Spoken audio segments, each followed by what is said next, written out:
आज जो हम लोग नया चैप्टर शुरू करने वाले हैं और उस चैप्टर का नाम है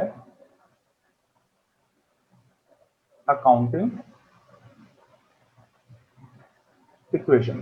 ठीक है भाई, ये चैप्टर क्या है और अकाउंट्स में सबसे पहले न्यूमेरिकल्स में हम इसी को सबसे पहले क्यों पढ़ते हैं, इसको आज समझेंगे और इसको शुरू करेंगे। बहुत ही आसान चैप्टर है, लेकिन एक बात समझ लेते हैं। इस चैप्टर की जो आफ्टर अकाउंटेंसी या अगर आप आगे चल के आप कॉमर्स की फील्ड में रहते हो तो इस चैप्टर की ना कुछ ऐसे खास वेटेज है नहीं।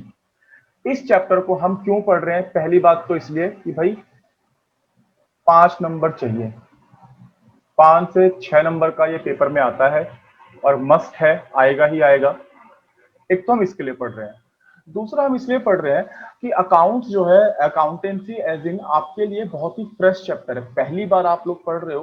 तो अगर हम एकदम से अकाउंटिंग टर्म्स और इन सब चीजों को पढ़ना शुरू कर देंगे तो आपको हो सकता है कि अकाउंटिंग या अकाउंटेंसी समझ में ही ना आए। तो first of all accounting equation के थ्रू हम उस लैंग्वेज में अकाउंटिंग को सीखेंगे जो लैंग्वेज आपको आती है, जो आप अब तक पढ़ते हुए आए हो। तो भाई अब तक आप क्या पढ़ते हुए आए हो? आपने एटलीस्ट 10th क्लास तक मैथ्स पढ़ी है, मैथमेटिक्स पढ़ी है, राइट? तो हम अकाउंटिंग इक्वेशन को हम मैथ्स की फॉर्म में पढ़ेंगे। मैथ्स की, अब मैथ्स में इक्वेशन होती है, आपने इक्वेशंस बना के कई बार बनाई है, क्वेश्चन सॉल्व किए हैं, एल्जेब्रिक इक्वेशंस आपने बना बना के कई बार सॉल्व करी है। तो you guys are familiar with making of equations and solving them. Accounts को, अकाउंटेंसी को हम उसी सेंस में समझेंगे। फर्स्ट ऑफ ऑल हम मैथ्स के थ्रू हम इसको समझेंगे और उस लैंग्वेज में, कहते हैं ना, उस लैंग्वेज में समझेंगे जिस लैंग्वेज में हमने चीजों को समझा है अब तक। मेरे को स्पेनिश आती है, आपको इंग्लिश आती है, मैं स्पेनिश में आपसे बात करूं, आपको समझ में ही नहीं आएगा कि सर क्या बोल रहे हैं, सर तो स्पेनिश बोल रहे हैं। तो कम्युनिकेशन होने के लिए दोनों ही पार्टी का सेम लैंग्वेज में समझना और बोलना दोनों होना चाहिए। तो वही कॉन्सेप्ट यहां पे है कि अकाउंटेंसी, अकाउंटिंग इक्वेशन आप पहले मैथमेटिक्स सेंस में समझोगे, उसके बाद हम लोग अकाउंटिंग सेंस में इसको समझना शुरू करेंगे। तो पहले कॉन्सेप्ट तो क्लियर हो, तो वही काम यहां पे होने वाला है। चलो, तो अकाउंटिंग इक्वेशन को जो सबसे पहली जो इक्वेशन है, और इसी इक्वेशन पे हमारा पूरा चैप्टर कंप्लीट हो जाएगा। अकाउंटिंग इक्वेशन जो है क्या कहती है? वो कहती है total assets is equals to total liabilities.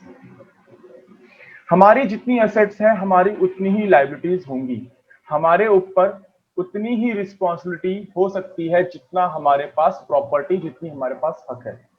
Firm अपने ऊपर उतना ही लोन, लायबिलिटीज, कैपिटल जनरेट कर सकती है जितनी उसके पास असेट है, उससे ज्यादा नहीं, उससे कम नहीं। ये एक रूल है, इसको ध्यान रखना है हमेशा हमें। देयरफॉर हम ये कहते हैं जितनी हमारी एसेट उतनी ही हमारी लायबिलिटी। फिर हम अपनी ये टोटल लायबिलिटीज को दो पार्ट्स में बांटते हैं। एक हम बोलते हैं आउटसाइडर लायबिलिटी, ये हमने प्रीवियस क्लासेस में कवर किया हुआ है आराम से, जब हमने थ्योरी की 2 क्लासेस करी थी उसमें इस बात को समझा था। बिजनेस से बाहर आपने कोई भी लोन लिया है, आपने कोई क्रेडिट परचेस करी है, कुछ भी किया है, वो आपकी आउटसाइड लायबिलिटी है। एंड ऑनर कुछ भी इन्वेस्ट करता है फर्म के अंदर, उसको क्या बोलते हो आप? Inner liability, means capital.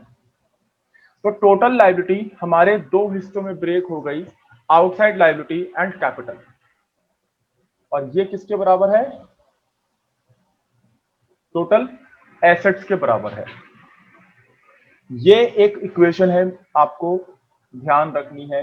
इसी, ये समझ में आ जाए, ये याद हो जाए, पूरा का पूरा चैप्टर कंप्लीट हो गया। आगे बढ़ते हैं भाई, आराम आराम से समझेंगे, बिल्कुल बिना किसी जल्दबाजी के। आओ, तो मेरी शीट के साथ हम लोग, शीट हमारे पास, सबके पास बुक है, बुक में मैं आपको एग्जांपल्स कुछ लूंगा और एग्जांपल्स के थ्रू मैं आपको समझाना शुरू करूंगा। फॉर्मेट देखते हैं अकाउंटिंग इक्वेशन का कि कैसे आपको फॉर्मेट बनाना है, और उसके बाद सॉल्यूशन भी देखेंगे। तो फॉर्मेट आपको देखो इस तरह से बनाना है। सबसे पहला कॉलम जो खुलेगा, ट्रांजेक्शंस। उसके बाद आप कॉलम खोलोगे asset is equals to liability, जिसको हम आउटसाइड लायबिलिटी बोलते हैं, प्लस कैपिटल। ये आपका फॉर्मेट हो गया। यहां आपकी लाइन खिंच जाएगी।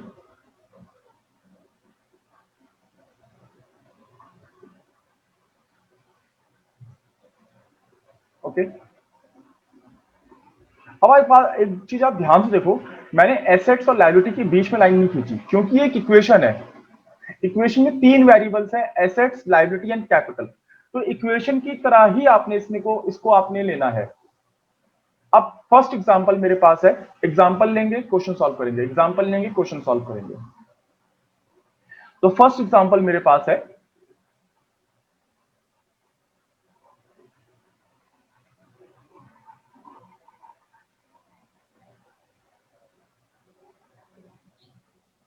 ये कहता है he he or she means business owner commences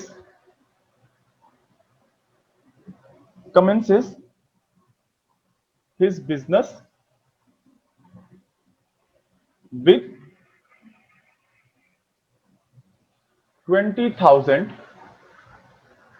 as capital. Okay, अब यहां पे ले आया। ये हमने एक एग्जांपल पढ़ा और इसके इफेक्ट को हम नीचे देखने वाले हैं। ऐसे ही इफेक्ट देखेंगे, एग्जांपल्स को समझेंगे, उसके इफेक्ट्स को देखेंगे। देखो भाई, इफेक्ट क्या है कि फर्म के पास ऑनर ने जो इन्वेस्टमेंट कर दी, 20,000 की इन्वेस्टमेंट कर दी फर्म में।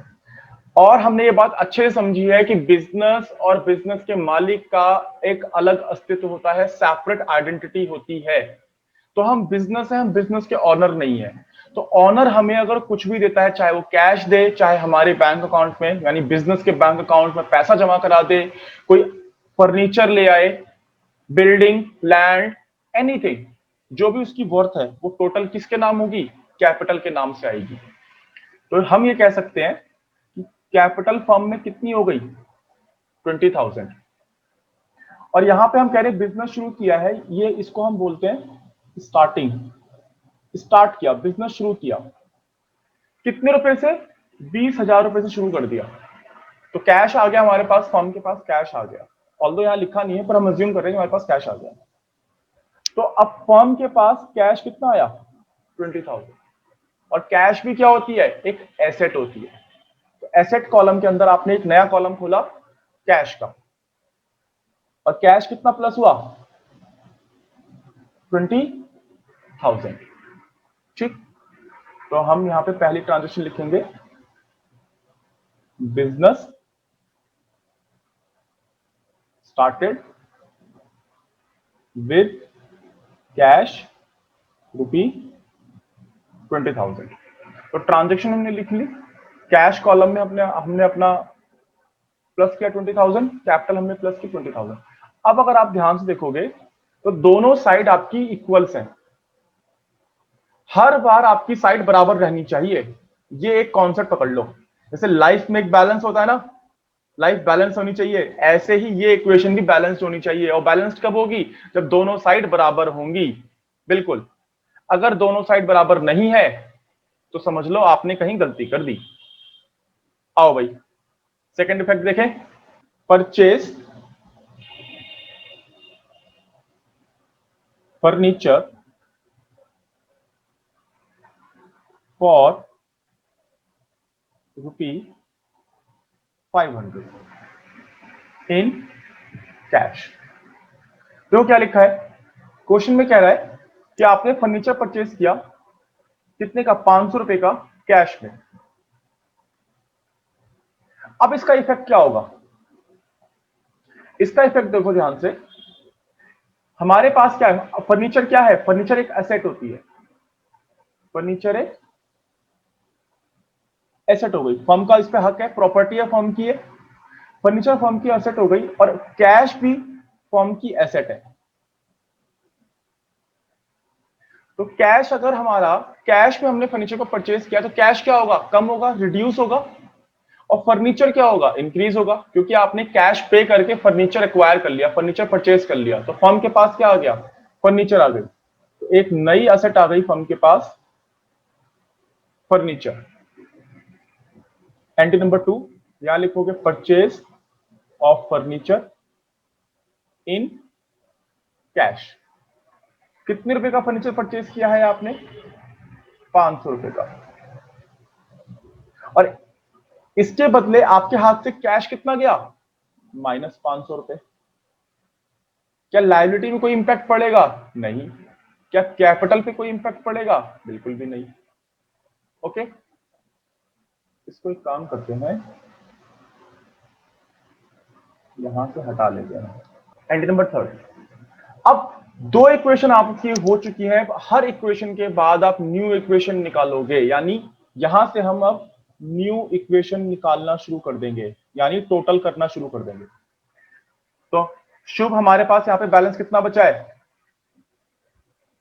19,500।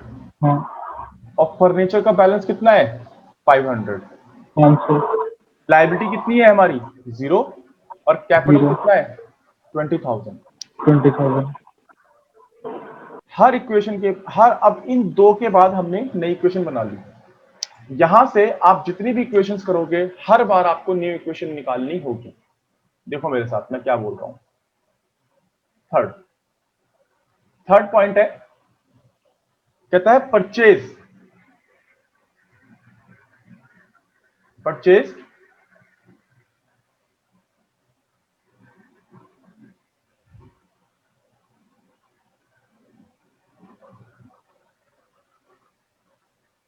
Purchase goods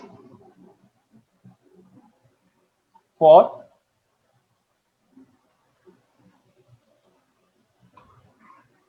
for 1,000 in cash. अब यहां पे देखो गुड्स लिखा है, जो वर्ड, जब भी गुड्स लिखा होगा तो ये समझ लो आपकी क्या है, स्टॉक है। क्या है, स्टॉक। स्टॉक क्या होता है, स्टॉक बेसिकली हम उसको, उस मटेरियल को हम ये कहते हैं जिसमें बिजनेस डेली सेल परचेज करता है। अगर कोई फैक्ट्री है जो क्रिकेट बॉल्स एंड बैट को बना के बेचती है, तो डेली बेसिस पे वुड्स को खरीदती होगी, उनको बैट और बॉल में कन्वर्ट करके और अलग लेदर एंड कपड़ा क्लॉथ वगैरह खरीद के वो उनको बेचती होगी।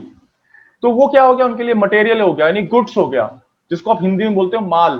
माल आया, उसको फिनिश गुड्स में कन्वर्ट किया और बेच दिया। कोई ज्वेलर है, वो ज्वेलरी कच्ची सोने की कच्ची ईंट्स वगैरह लेके आता होगा, वो मोती वगैरह पर्ल्स वगैरह लेके आता होगा, फिर उनको हार वगैरह में कन्वर्ट करके, नेकलेस वगैरह में कन्वर्ट करके बेच देता होगा। तो उसके लिए वो क्या है, गुड्स है, स्टॉक है। वो कभी भी उसको ऐसे नहीं बोलेगा कि ज्वेलरी नहीं बोलेगा, कभी उसको बैट एंड बॉल नहीं बोलेगा, वो क्या बोलेगा, गुड्स बोलेगा। तो जब भी गुड्स वर्ड यूज होगा, तो बेसिकली फर्म के लिए स्टॉक है जिसमें बिजनेस डेली एक्टिविटी यानी सेल परचेज करता है। तो इससे हम क्या समझ सकते हैं, देखो भाइयों ध्यान सुनना। गुड्स का मतलब ये हो गया जो इसका पर्पस फर्म अगर एक्वायर कर रही है या मैन्युफैक्चर कर रही है फॉर द रीसेल पर्पस, यानी उसका पर्पस उसको यूज करने का नहीं है, बेच देने का है। तो अगर बेच देने का पर्पस है तो वो गुड्स है। गुड्स मतलब स्टॉक है। असेट हम, यानी जो हम अपने पास यूज कर लेते हैं, फर्नीचर हुई, कैश हुई, ये बिल्डिंग्स हुई, लैंड्स हुई, इनको हम एसेट बोलते हैं। स्टॉक भी हमारा एक तरह से एसेट होता है, लेकिन ये शॉर्ट टर्म एसेट्स होती है।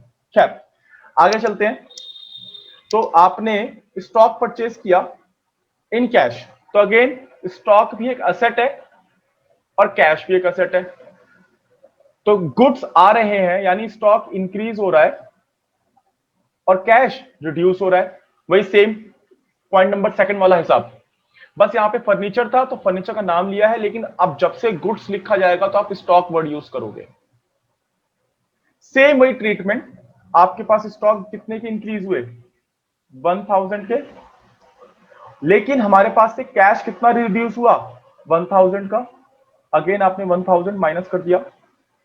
ट्रांजेक्शन आपने क्या लिख दी, थर्ड है परचेस्ड गुड्स फॉर कैश। क्या लायबिलिटी में कोई इंपैक्ट पड़ेगा? नहीं। कैपिटल में कोई इंपैक्ट पड़ेगा? बिल्कुल भी नहीं। अब यहां से आप क्या निकालोगे? न्यू इक्वेशन निकालोगे। अब हर एक इक्वेशन के बाद आपको न्यू इक्वेशन निकालनी होगी।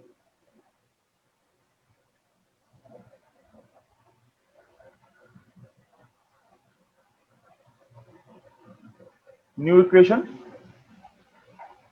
न्यू इक्वेशन का मतलब कुछ नहीं है, बस आपको बैलेंसिंग करनी है। हर बार बैलेंसिंग करनी होगी। यहां आपके पास कितना आ जाएगा? ये balance 18,500 plus 500, 1000, 0 plus 20,000। Now check if your both sides are equal और नॉट। अगर आपकी दोनों साइड बराबर नहीं है, इसका मतलब कहीं ना कहीं गड़बड़ है। चेक करो भाई, क्या दोनों साइड बराबर है? यस सर, बराबर है। 20,000। 20,000 की एसेट्स है मेरे पास और 20,000 की ही मेरे पास अब लायबिलिटी भी है। कैपिटल। कैपिटल। तो टोटल लायबिलिटी हमारे पास 20,000 की है, राइट। नाउ आगे चलते हैं। नेक्स्ट मैं एक और एग्जांपल लेता हूं। Point number 4। पॉइंट नंबर 4 है परचेज गुड्स। गुड्स परचेज किया अगेन आपने फॉर ₹2,000 ऑन क्रेडिट। क्रेडिट का मतलब क्या हो गया? आप लोगों ने अपनी शॉप पे, जिनकी शॉप है या कभी कहीं शॉपिंग देखने जाते हैं देखने, तो वहां पे क्या लिखा होता है? आज नगद कल उधार। यानी आज तो आप कैश में परचेज करो, कल आके उधार ले लेना। और कल तो आता ही नहीं है कभी भी, है ना बच्चे? तो सेम वही चीज है। ये क्रेडिट का मतलब क्या है? नो क्रेडिट अलाउड मींस उधार, जो आप देखते हो ना, उधार। लेकिन यहां पे हमने अपने गुड्स परचेज किए, यानी स्टॉक कितने रुपए का? 2,000 के, पर उधार में परचेज किया है हमने। अब जब हमने उधार में परचेज कर लिया, तो भाई यहां पे हमारे ऊपर क्या हो गई? रिस्पॉन्सिबिलिटी खड़ी हो गई, एक बहुत बड़ी जिम्मेदारी खड़ी हो गई। और वो जिम्मेदारी क्या है? कि भाई मैंने, मुझे मुझे कौन? बिजनेस। ये बात हमेशा ध्यान रखो, ऑनर नहीं है, हम बिजनेस हैं। हमारी सेपरेट आइडेंटिटी है ऑनर से। तो बिजनेस को जिससे भी ये हमने गुड्स परचेज किए हैं, वो पेमेंट करनी पड़ेगी। तो बेसिकली क्या हो गया? ये हमारी लायबिलिटी। लाइबिलिटी हो गई।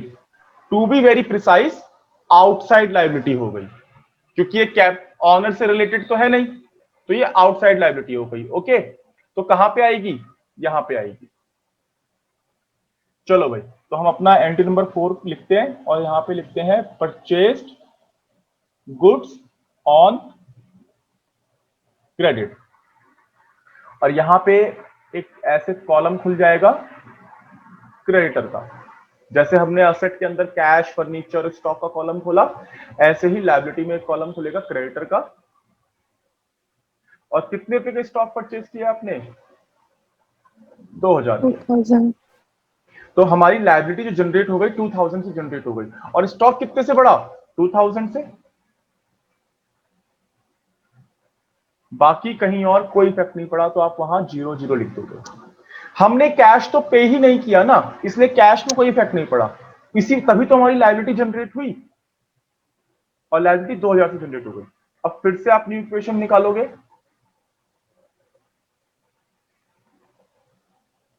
बैलेंसिंग करोगे, मतलब अब ये कितना आएगा? 18,500 प्लस 500 प्लस 3,000, 1,000 प्लस 2,000, 3,000, इधर 2,000 और इधर। Check if our equation is equal और नॉट।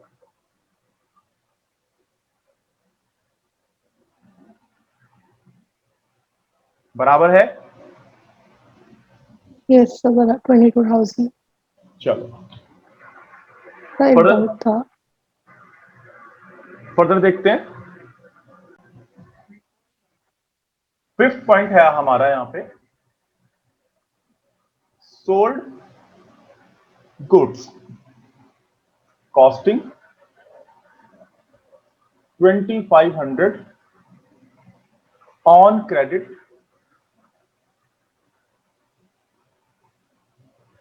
for rupee 4000।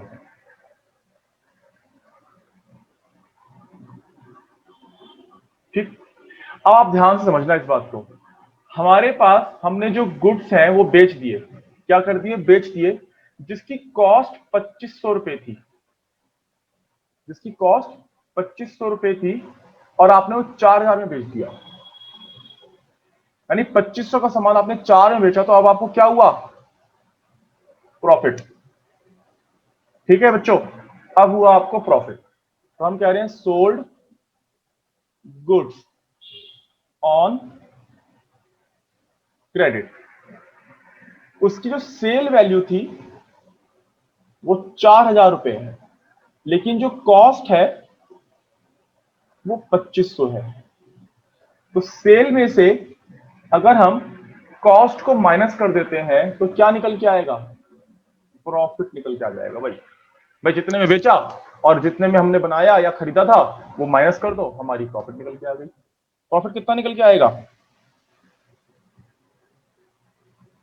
1500 रुपए का प्रॉफिट निकल के आएगा। अब इसका इफेक्ट देखो यहां पे मेरे साथ। सबसे पहली बात यह है कि हमने ये जो गुड्स बेचे हैं ना, क्रेडिट में बेचे हैं, उधार में बेचे हैं, जिसको भी बेचे हैं। तो बताओ बच्चों, क्या हमें कैश मिला होगा, हाँ या ना? नहीं भैया, नहीं मिला होगा। जब हमने उधार में बेचा तो कैश तो मिला ही नहीं होगा, तो कैश में तो एंट्री होने नहीं वाली। अब सबसे पहली बात हम ये देखते हैं कि हमारे हाथ से स्टॉक आखिर गए कितने के। तो हमारे हाथ से जो स्टॉक गए हैं, जो कॉस्ट है उसको देखेंगे हम। किसको देखेंगे, कॉस्ट। तो हमारे हाथ से जो स्टॉक गए हैं वो 2500 रुपए के गए हैं। ओके, अच्छा, अब क्योंकि हमने क्रेडिट पे सेल किया है तो हमारा क्या इंक्रीज होगा, डेटर। मैंने लास्ट क्लास में बताया था डेटर और क्रेडिटर के बारे में, अगर नहीं बताया था तो दोबारा समझो एक बार। डेटर वो पर्सन होता है जिससे पैसे या पैसा लेना है। सो डेटर इज अ पर्सन जिसको हम क्रेडिट पे सेल करते हैं और इवेंचुअली उससे पैसा रिसीव करना है, तो he is a debtor. Creditor इसका अपोजिट है, जिससे हम क्रेडिट पे सामान परचेज करते हैं। मैंने कुछ उल्टा तो नहीं बोल दिया? डेटर्स को क्रेडिट पे सेल करते हैं, क्रेडिटर से क्रेडिट पे परचेज करते हैं। ओके, याद रखोगे, मैंने यहां पे लिख भी दिया है, डेटर जिससे पैसा लेना है। पैसा कब लोगे, जब आप उसको क्रेडिट पे सेल करोगे। ओके, चल, fair enough. Now debtor is a person जिससे आपको पैसे लेने हैं। अब कितने रुपए लेने हैं, आपने उसको कितने में सामान बेचा है, 4000 में बेचा है। 4000 का। तो डेटर के कॉलम में आप 4000 लिख दोगे। कैश में कुछ रिसीव नहीं किया आपने, फर्नीचर में कोई इफेक्ट नहीं पड़ेगा, और स्टॉक में आपने ऑलरेडी 2500 रुपए माइनस कर दिए, क्योंकि आपके हाथ से जो स्टॉक जा रहे हैं वो 2500 रुपए के जा रहे हैं। ओके, 1500 रुपए जो ये है, ये क्या है, प्रॉफिट है। अब इस प्रॉफिट पे हक किसका है, इवेंचुअली ऑनर का। ये जो प्रॉफिट है किसकी जेब में जाएगा, ऑनर की जेब में जाएगा। बात समझ में आ रही है? ये पैसा लेके कौन जाएगा, ऑनर तो लेके जाएगा। तो ये प्रॉफिट किसको मिलेगा, ऑनर को मिलेगा। तो इस तरह से हमारी दोनों साइड हमने इफेक्ट डाला। और अब आप न्यू इक्वेशन निकालो और देखो कि आपकी दोनों साइड बैलेंस्ड है या नहीं है।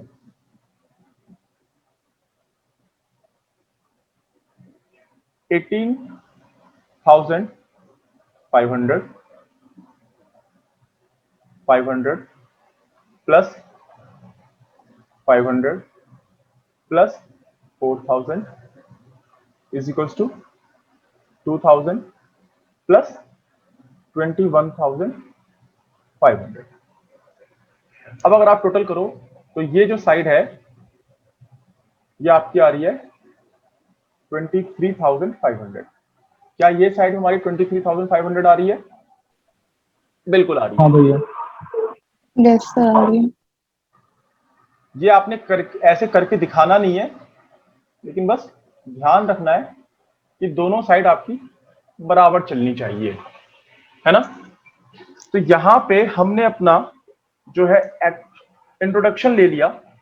बाकी के जो कुछ क्वेश्चंस हैं इसके ऊपर हम जो और भी क्वेश्चन करेंगे वो नेक्स्ट क्लास में करेंगे। ओके।